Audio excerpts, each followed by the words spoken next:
देखिए, हमने कुछ मुद्दे रखे हुए हैं।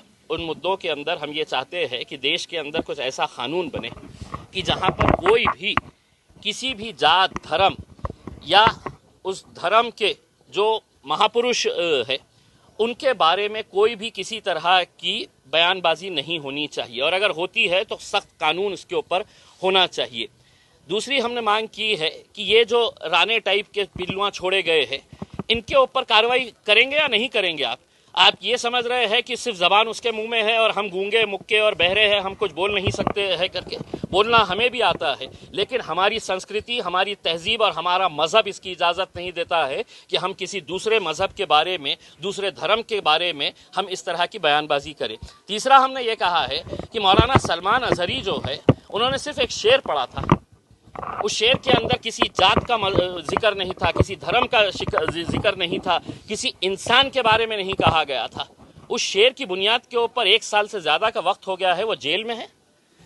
तो क्या इस तरह का कानून चलता रहेगा साहब कि जिसको जो बोलने की इजाज़त हमने दिए है तुम बोलो, हम कुछ नहीं करेंगे, और ख़ास लोगों ने अगर ज़रा से अभी कुछ कर दे, हम मुफ्त भी कर दे ले तो हमारे पीछे पड़ जाएंगे, और वो खुलेआम नंगा नाच कर रहे हैं, उसके ऊपर कोई कार्रवाई नहीं करेंगे। तो हम चले हैं मुंबई की तरफ, जाके है तो संविधान देंगे, उन्हें याद दिलाएंगे कि साहब इससे कब देश चलेगा। कहाँ से लोग आपकी इस रैली में? का मुझे नहीं पता है, लेकिन मैंने पहली मर्तबा ये कहा था कि महाराष्ट्र के इतिहास के अंदर इतनी बड़ी रैली नहीं होगी करके।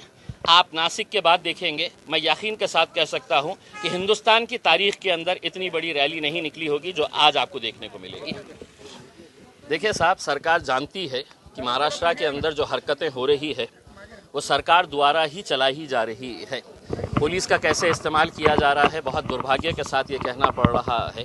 आज महाराष्ट्र में जो जाति, धर्म और मज़हब की दीवारें खड़ी की जा रही है, जो दंगा भड़काने की कोशिशें की जा रही है, जो स्टेज के ऊपर खुलेआम मुसलमानों को गालियां दे रहे हैं, ये धमकी दे रहे हैं कि हम मस्जिदों में घुस घुस कर मारेंगे, तो क्या ये के क्रिमिनल एक्ट नहीं है? क्या इसके ऊपर कार्रवाई नहीं होनी चाहिए? नहीं हो रही है।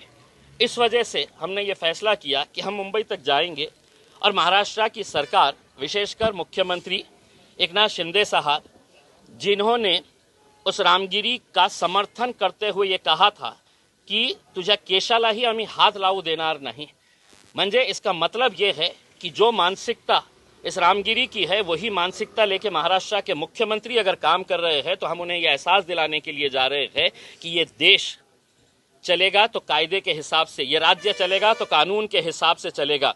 यहाँ पर आप संविधान के हिसाब से कार्य करिएगा, उसमें इस तरीके से किसी एक जाति, एक धर्म के हिसाब से काम मत करिएगा। साथ ही साथ हम पुलिस के वरिष्ठ अधिकारियों को भी ये बताने के लिए जा रहे हैं, महाराष्ट्र का इतिहास रहा है, एक से एक फाइनेस्ट ऑफिसर्स हमने पुलिस ऑफिसर्स महाराष्ट्र के अंदर देखे हैं। क्या वजह है कि 60 FIRs रजिस्टर होने के बावजूद भी कोई पुलिस वाला काम करने के लिए तैयार नहीं है, एक्शन लेने के लिए तैयार नहीं है। इसलिए नहीं लेने के लिए तैयार है कि इनके माई बाप जो है, जो मुख्यमंत्री है, वो आके कहे हैं कि नहीं इसको कुछ करना नहीं है, इसके बाल को भी धक्का लगना नहीं चाहिए।